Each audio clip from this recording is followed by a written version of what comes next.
জয় Shriram dear friends. আমাদের এদিকে আজকে দিওয়ালি হচ্ছে, দিওয়ালি।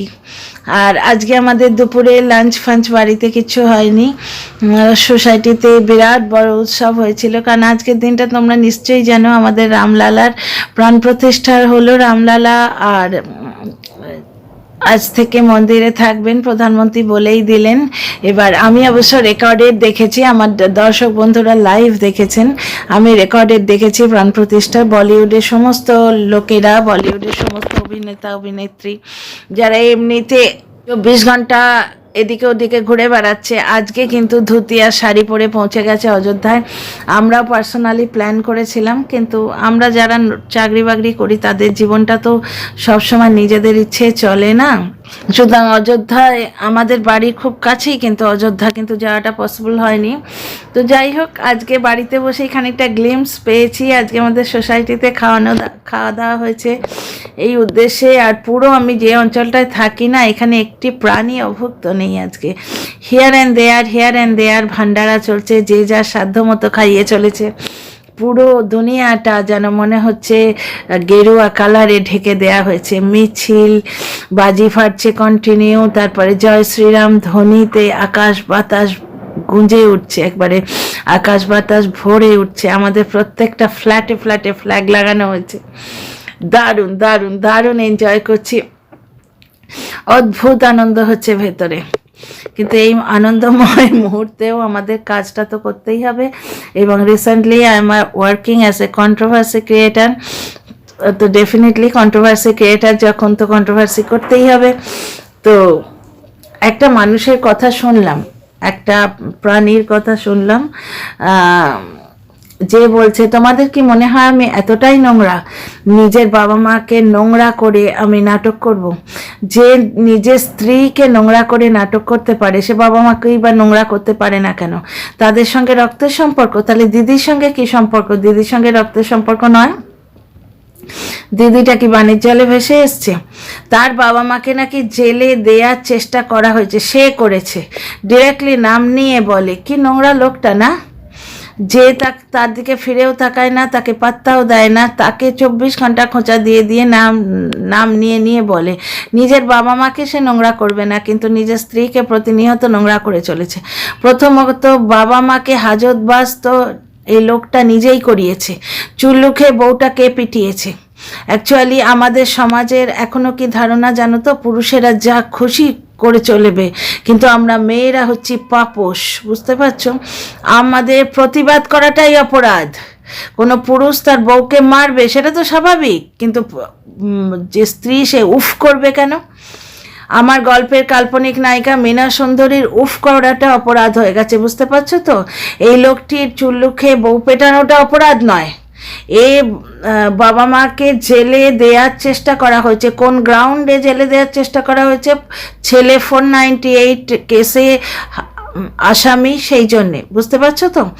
এবং মা মুখটা পুড়িয়ে দিতে গেছিল গ্যাসে, সেই গ্রাউন্ডে। এগুলো কোনো অপরাধ নয়, কিন্তু তুমি বলছো কেন? তোমার বলাটাই অপরাধ, বুঝতে পারছো তো? কেসটা হচ্ছে এই 498 কেসে হাজতবাস করানোর চেষ্টা করা হয়েছে। 498 কেসটা উঠেছে কেন? তোমরা যদি ধোয়া তুলসী পাতা হও, পৃথিবীতে কত বাবা মা তার সন্তান নিয়ে ঘর করছে। এই লোকটার বয়সী সন্তান দিব্যি বউ ছেলে মেয়ে নিয়ে ঘর করছে। কই তাদের বাবা মাকে তো কেউ হাজতে পুড়ে দেয় না গিয়ে।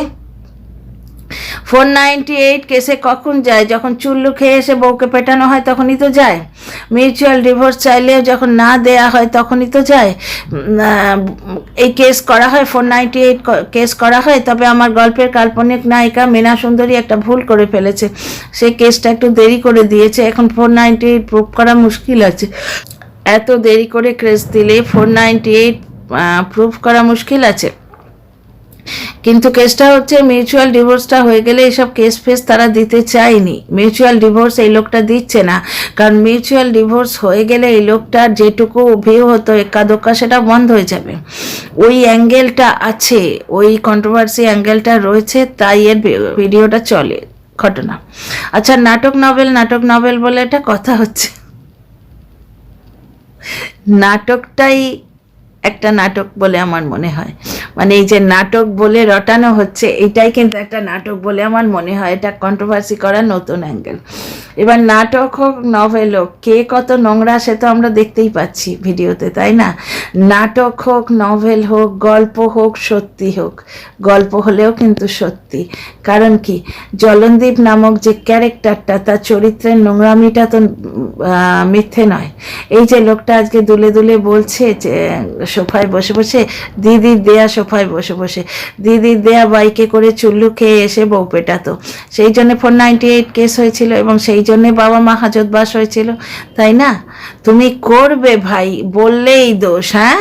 করলে তো ভরতেই হবে, আইন ভাঙলে চালান তো কাটতেই হবে। ট্রাফিক আইন মেনে চলো, তোমায় কেউ কিছু বলবে না। ট্রাফিক আইনটি আমি মানবো না, চালান কাটলেই পুলিশের দোষ, তাই না? Welcome back to my channel, my world of words. আমি সৌমি, আমি আপনাদের সবাইকে আমার চ্যানেলে ওয়েলকাম করছি।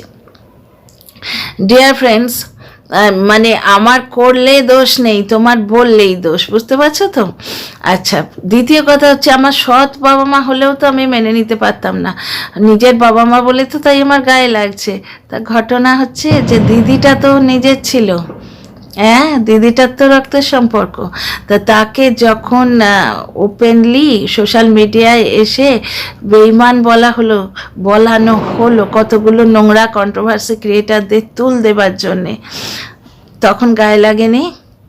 একটা কন্ট্রোভার্সি ক্রিয়েটারকে কপিরাইট স্ট্রাইক দিয়েছে, যেটা 3 মাসে আপনি আপ ডিসলভ হয়ে যাবে।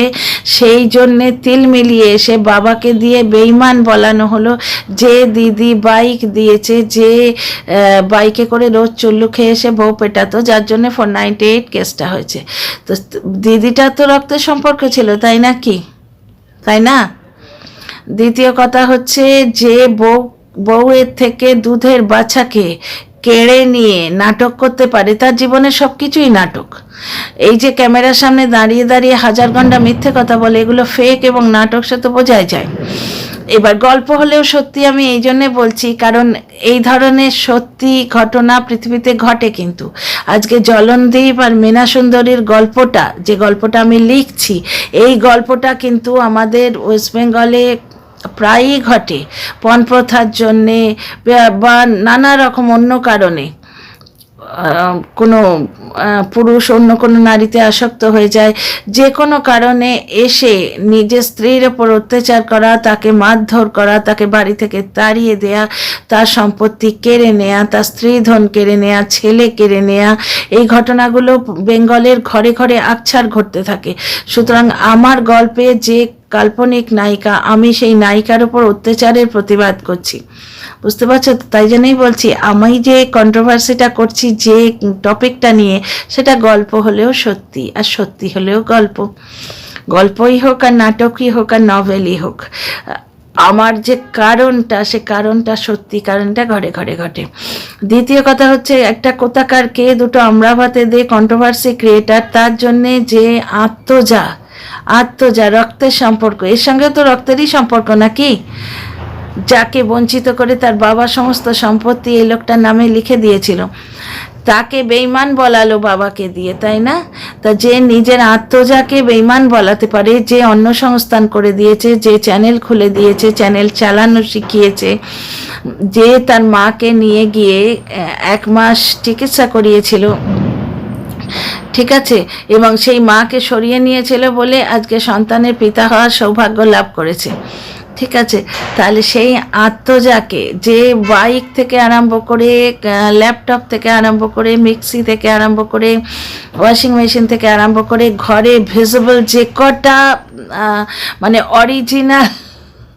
অরিজিনাল মানে ভিক্ষে না চাওয়া, ভিক্ষে না পাওয়া অরিজিনাল ফার্নিচার আছে, সেগুলো সব সেই মেয়েটার দেয়া, তাই তো? আর আমার গল্পের মীনা সুন্দরী, যে গল্পের কাল্পনিক নায়িকা, সে যে স্ত্রীধনে 3টে ফার্নিচার পেয়েছিল, ওই ফার্নিচারটুকুই পেয়েছে, বাকি তো এই লোকটা দাবিয়ে বসে আছে।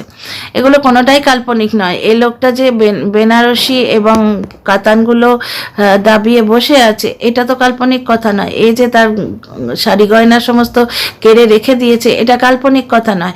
কালকে না পরশু একটা ভিডিওতে বলছিল, দুধ ছাড়ার আগেই তাকে মা ছেড়ে দিয়ে চলে গেছে। যে ছেলে কেড়ে নেওয়ার নাটকটা করেছিল তখনও তো তাহলে ছেলে দুধ ছাড়েনি, তখন কি করে ভিউ বাড়ানোর জন্য 15 দিন ধরে ছেলেটাকে কেড়ে নিয়ে রাখলো? কি করে সে ছেলেটা কেড়ে নিয়ে রাখলো আমাকে এই কথাটা বলুন তো, কি করে রাখলো? দুধ ছাড়ার আগে যদি মা ছেড়ে দিয়ে চলে যায়, তাহলে মায়ের অসুখ করেছে বলে ছেলেটাকে কেড়ে নিয়ে রেখে যে নাটকটা করেছিল এই পরকীয়ার নাটকের আগে, সেই নাটকটা যখন করেছিল তখনও তো মায়ের থেকে সন্তান কেড়ে নিয়েছিল। যবে থেকে সন্তানটি ভূমিষ্ঠ হয়েছে তবে থেকে এই লোকটির টেন্ডেন্সি হচ্ছে আমার ছেলে আমার ছেলে আমার ছেলে, ছেলে আমার ছেলে, ছেলে মায়ের নয়, ছেলে আমার ছেলে। এগুলো কিন্তু আমরা বারবার দেখেছি। 5-6 মাসের ছেলে তাকে বলছে বা চলো মাকে টাটা দাও, তুমি আমার সঙ্গে চলো। স্পর্ধা কত! ওই সময় অন ক্যামেরা আমার গল্পের কাল্পনিক নায়িকা মীনা সুন্দরীর প্রতিবাদ করা উচিত ছিল। মেয়েটা শান্ত এবং রিজার্ভ বলে কিছু বলেনি। তাই জন্যই আমি বলছি না, আমার যে কন্ট্রোভার্সি করার যে কারণটা সেটা গল্প হলেও সত্যি, কারণ এরকম সত্যি ঘটনা ঘরে ঘরে ঘটে, শুধু একটি জিনিসই ঘটে না। কারণ আজ অবধি কোনো শাশুড়িকে আমি ছেলে আর বউয়ের মাঝখানে গিয়ে শুতে শুনিনি। শাশুড়ি বউয়ের যে ঠোকাঠুকি, এটা চিরন্তন সত্য, ছিল, আছে এবং থাকবে। কারণ এটা হচ্ছে অধিকারের লড়াই। যে সন্তানকে মা বুকে করে মানুষ করে, সেই সন্তানের কে আশ্রয় করে আবার একটি সবুজ প্রাণ বেড়ে ওঠে। স্ত্রীও তাকেই ভালোবেসে তাকে সর্বস্ব দিয়ে সংসার করতে চায়। সুতরাং ভালোবাসার অবজেক্টই একজন এবং ভালোবাসার লোক দুজন। তাই জন্যই ঠোকাঠুকি লাগে। মানিয়ে গুছিয়ে নিয়ে সংসারগুলো কিন্তু চলে যায়, কিন্তু এরকম অদ্ভুত শাশুড়ি এর আগে আমি কোনোদিন দেখিনি। বাবার জন্মে আমি দেখিনি এবং বাবার জন্মে শুনিও নি। শাশুড়ি বউয়ের অত্যাচার শুনেছি, বউয়ের শাশুড়ির ওপর অত্যাচার শুনেছি, শাশুড়ি বউয়ের কাজিয়া, কত গল্প, কত সিনেমা, কত সিরিয়ালের কারণ, মুখ্য অনুপ্রেরণা কত গল্পের। কিন্তু কোনো শাশুড়ি ছেলের ঘর ভাঙার জন্যে ছেলে আর বউয়ের মাঝখানে গিয়ে শটান হয়ে শুয়ে পড়ে যে কোন নিজক্রিয়ায় বাধা দেবো যাতে বউ পরক্রিয়া করতে বাধ্য হয়, এরকম আমি বাপের জন্মে শুনিনি। ঠিক আছে, আজকে যদি বলা হয় যে মীনা প্রেগনেন্ট এবং মীনার এক্সারসাইজটা ফেক, প্রেগনেন্সিতে ওরকম এক্সারসাইজ লোকে করে, প্রেগনেন্সিতে ওই ধরনের এক্সারসাইজ কেউ করে না, হালকা ফুলকা এক্সারসাইজ করে, সেই এক্সারসাইজের ধরনটা আলাদা। অ্যাকচুয়ালি এরা তো এটা মিথ থেকে সাপোর্ট করছে, এরা নিজেরাও জানে, যাই জন্য যুক্তি অযৌক্তিক কোনো ধার ধারে না। এরা যে মিথ্যে কথা বলছে সেটা নিজেরাও জানে। মিনার যে পেটটা, সেই পেটটা দেখিয়ে নাকি ও কন্ট্রোভার্সিতে উস্কানি দিয়েছে, আমার এক দর্শক বন্ধু বললেন। ব্যাপারটা হচ্ছে মিনা মোটা হয়ে গেছে, ওর মোটার ধাত মোটা হয়ে গেছে। এবার মোটা হয়ে গেলে শরীরের প্রত্যেকটা অঙ্গ মোটা হয়, গালটাও যেমন মোটা হয়, গালটা যেমন ফুলে ওঠে তেমনি পেটটাও ফুলে ওঠে। সবার আগে পেটটা ফুলে ওঠে, কারণ পেটে কোনো বোনি স্ট্রাকচার নেই, পেটে হাড়গোড় নেই, সুতরাং পেটটা সবার আগে মোটা হয়ে যায়। তো মিনার ভুঁড়ি একটু হয়েছে হালকা মতো, এই গোঁড়া লোকটা তো ভুঁড়ি আছেই, যার জন্যে সেই তার পাতানো মা কাম দিদি কাম কাম কাম কাম, সে যখন একটা বিটকেল টাইপের ব্লু কালারের গেঞ্জি দিয়েছিল না, সেই গেঞ্জিটা যখন পরে, ফুল গেঞ্জিটা যখন পরে, তখন ভুঁড়িটা বাস টকবক করে দেখা যায় ওপর থেকে। কিন্তু মেয়েদের সব কিছুতেই তো অপরাধ, মেয়েদের ভুঁড়ি হলেও তার প্রেগনেন্সি হয়ে যায়। প্রেগনেন্সি কথাটা ফেক, সে এরাও জানে। এবার জলনদীপ চর্চায় থাকতে গিয়ে নিজেই রটাচ্ছে কিনা কে জানে, হয়তো নিজের পোষা দালালকে বলেছে যে ওর ভুঁড়ি হয়েছে, ওকে নিয়ে এবার প্রেগনেন্ট, এই কথাটা রটাতে থাকো। প্রথম কথা হচ্ছে এইটা নিয়েই তো গন্ডগোল হয়েছে। এবার মীনা সুন্দরী, আমার গল্পের কাল্পনিক নায়িকা, এটি প্রতিবাদ করতে গিয়ে উনি বলতে গেছেন যে পৃথিবী শুদ্ধ কেউ জানলো না, আমার প্রেগনেন্সির খবর আমি জানলাম না, কিন্তু এই দালাল নামক প্রাণীটি, এই পোষ্যটি, এ জলনদীপের পোষ্যটি এ জেনে গেল। তা আমি কি ওকে কানে কানে গিয়ে বলে এসছি, না আমি ওকে স্বপ্নে দেখা দিয়ে বলেছি? এবার এইটি বলতে গিয়ে ও একটুখানি সার্কাস্টিক করতে গিয়ে পাতানো ননদ বলেছে। কারণ এই যে দিদিটি যে 31 এবং 1 তারিখে ভাইয়ের সঙ্গে কাটিয়ে এলো, একটা অনাত্মীয় পুরুষ যার সঙ্গে বিজনেস রিলেশন, মো বলা ভাই, তাই তো, যার সঙ্গে নিজের রক্তের সম্পর্কে দিদির সম্পর্ক নেই, সে তার সঙ্গে মো বলা দিদির কতখানি গভীর সম্পর্ক হতে পারে সেটা তোমরা নিজেরাই ভেবে দেখো। এই কোয়েশ্চেনটা আমি তোমাদের শুভবুদ্ধির উপর ছেড়ে দিলাম। তো সেই মো বলা ভাইয়ের সঙ্গে যে 31st, ও বাবা ভাই কাম সন্তানের অ্যাঙ্গেলটা আমি ভুলে যাচ্ছি কেন, কখনো মা কখনো দিদি, এই তো। তো সেই ভাই কাম সন্তানের সঙ্গে যে কাটিয়ে এলাম, সেই দিদি, এবার সেই দিদিকে কিভাবে রেফার করবে? ও এইভাবেই বলেছে যে আমার নতুন ননদ বা পাতানো ননদ। যেই নতুন ননদটি বলেছে, সঙ্গে সঙ্গে মার্কেটে একটা নতুন অ্যাঙ্গেল এসে গেছে। তাহলে কি এরা মিলেমিশে একাকার? তাহলে কি দুধে জলে মিশে যাবে আর কন্ট্রোভার্সি ক্রিয়েটাররা আঁটি হয়ে গড়াগড়ি খাবে? তাহলে কি ব্লগাররা কন্ট্রোভার্সি ক্রিয়েটারদের ইউজ করছে? ঘটনা হচ্ছে যে ওয়েট অ্যান্ড ওয়াচ ছাড়া কিছু বলার উপায় নেই এখানে, কারণ মিসেস ওয়াইটি হাত পার করে দিয়েছেন। মিসেস ওয়াইটি সাবস্ক্রাইবার এবং ভিউজ গেইন করার জন্য হাত পার করে দিয়েছেন, নিজেকে এমন লেভেলে নিয়ে গেছেন উনি যে কোনো মানে আর কিছুতে বলা যায় না যে না এটা পসিবল নয়, এটা তো বলাই যায় না। এবং জলনদীপ নামক যে কাল্পনিক ভিলেনটি, এর ক্যারেক্টার দেখেও তোমরা বুঝতেই পারছো যে একটা মানুষ কত দূর নোংরা হতে পারে। একটা কোথাকার কে দুটো আমরা ভাতে দিয়ে কন্ট্রোভার্সি ক্রিয়েটারের জন্য নিজের আত্মযা যে খেতে দিচ্ছে, যে অন্ন সংস্থান করে দিয়েছে, যার দেয়া জিনিসে পুরো মানে ঘরটা ভরে আছে। দ্বিতীয় কথা হচ্ছে যে নিজের বাপের বাড়ি থেকে কিচ্ছুই পায়নি, তার বাবা মা 3 মাস বয়সে তাকে পরিত্যাগ করেছিল। সেই মেয়েটা কিন্তু তার বাবা মাকে সর্বস্ব দিয়েছিল, তার বাবা সেই মেয়েকে বঞ্চিত করে ছেলের নামে লিখে দিয়েছিল সম্পত্তি। তা সত্ত্বেও মেয়েটা তার বাবাকে, তার মাকে, তার ভাইকে নিজের সর্বস্ব দিয়ে ভরিয়ে দিয়েছিল।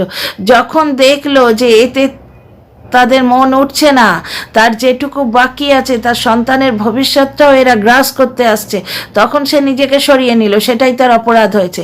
এবং তারপরে শুনেছি সে তার সরে যাওয়াটাকে তার মা অভিশাপ দিয়েছে যে তোর স্বামীর হাত ধরেই তো তুই এত উড়ছিস, ওই স্বামী তোর থাকবে না। ভাবতে পারো সে কিরকম মা। এই মার নামে নাকি বদনাম দেওয়ার চেষ্টা হচ্ছে, এই মায়ের নামে বদনাম দেওয়ার চেষ্টা হচ্ছে। হ্যাঁ ভাই, কোন জিনিসটা মিথ্যে বলে তোমার মায়ের নামে বদনাম দেওয়া হচ্ছে? তোমার মা তোমার আত্মজাকে 3 মাস বয়সে ছেড়ে দিয়েছিল, এটা মিথ্যে? তোমার মা তোমার জামাইবাবুকে মৃত্যুর অভিশাপ দিয়েছিল, এটা মিথ্যে? যে নাতি নিয়ে ন্যাকামো করছে 24 ঘন্টা, সেই কন্যা সন্তানের বাচ্চাটাও কিন্তু নাতি, সেই নাতিকেও নাকি মৃত্যু অভিশাপ দেওয়া হয়েছিল। আমরা জোশটাকে এগুলো সব শুনেছি, সেগুলো কি মিথ্যে? তাহলে কোন জিনিসটা অপবাদ দেওয়া হয়েছিল? আর দ্বিতীয় কথা, যেটা পরকীয়া সংক্রান্ত একটা অ্যাঙ্গেল ওর মার সম্বন্ধে উঠেছিল, সেটা কিন্তু আমার গল্পের কাল্পনিক নায়িকা মীনা সুন্দরী বলেনি, বদনামটা মীনা সুন্দরী দেয়নি। পাল্টি পিসোর কল রেকর্ডে পাল্টি পিসো বলেছিল কথাটা, মীনা শুধু কল রেকর্ডটা ছেড়েছিল, বদনামটা দিয়েছিল পাল্টি পিসব। এবং পাল্টি পিসব কিন্তু পাড়ার লোক, যে পাড়ার লোকের দোহাই দেয়া হচ্ছে মাল রিকভারির ভিডিওতে। ভাই জিনিসটা ফেক কি রিয়েল, হু কেয়ার্স? কারণ এই ধরনের ঘটনা তো ঘরে ঘরে হয়। আমাদের পুলিশ স্টেশনে, আমাদের বেঙ্গলের পুলিশ স্টেশনে যদি যাও, লাল ফিতে বাঁধা 1000টা ফাইলের মধ্যে অন্তত 999টা ফাইল হচ্ছে গৃহবধূ হত্যার ফাইল। সুতরাং গল্প হলেও সত্যি এই যে ঘটনাটা, এই যে মীনা সুন্দরী এবং জলনদীপ নামক প্রাণীর অত্যাচারে জর্জরিত নায়িকা মীনা সুন্দরী, এই মীনা সুন্দরীর যে গল্পটা, এটা তো ঘরে ঘরে ঘটছে। সুতরাং সেই কারণটাকে কিন্তু আমি কন্ট্রোভার্সিয়াল অ্যাঙ্গেল থেকে দেখছি, সেই কারণটাকে। সেই জন্যে আমি বারবার বলছি এটা গল্প হলেও সত্যি, আর সত্যি হলেও গল্প। আমি তো গল্পই লিখছি, তাহলে সত্যি হলেও গল্প, গল্প হলেও সত্যি। তা ভাই, তোমার মাকে বদনাম তুমি নিজে করেছো, কেউ করেনি। 498 কেসে জেলে গেছে, সেটা কে দিয়েছে? সেই বদনাম কে দিয়েছে? চুল্লু খেয়ে মারপিট না করলে তো ওই কেসটা লাগানোই যেত না, তাই না? এই তো আমার দর্শক বন্ধুরা রয়েছে, আমরা সবাই রয়েছি, কই আমাদের বাড়ি থেকে আমাদের বাবা মাকে ধরে তো কেউ জেলে 1 ঘন্টা দেয় না, তাই না? সুতরাং বাবা মাকে বদনাম কে করছে? সে নিজেই করছে। হোয়াটসঅ্যাপে টাকা কে তুলছে? সে নিজেই তুলছে। ভিক্ষের লিস্ট কে কে দিচ্ছে? সে নিজেই দিচ্ছে। এত বলা হচ্ছে যে ভিখারি, ডিজিটাল ভিখারি, ভিক্ষে তুলছে, এত বলা হচ্ছে, নির্লজ্জের মতো এসে দর্শকদের বলছে এবার আমার কি কি চাই শুনে নাও, টিভি চাই, টিভির ক্যাবিনেট চাই, হ্যানা চাই, ত্যানা চাই।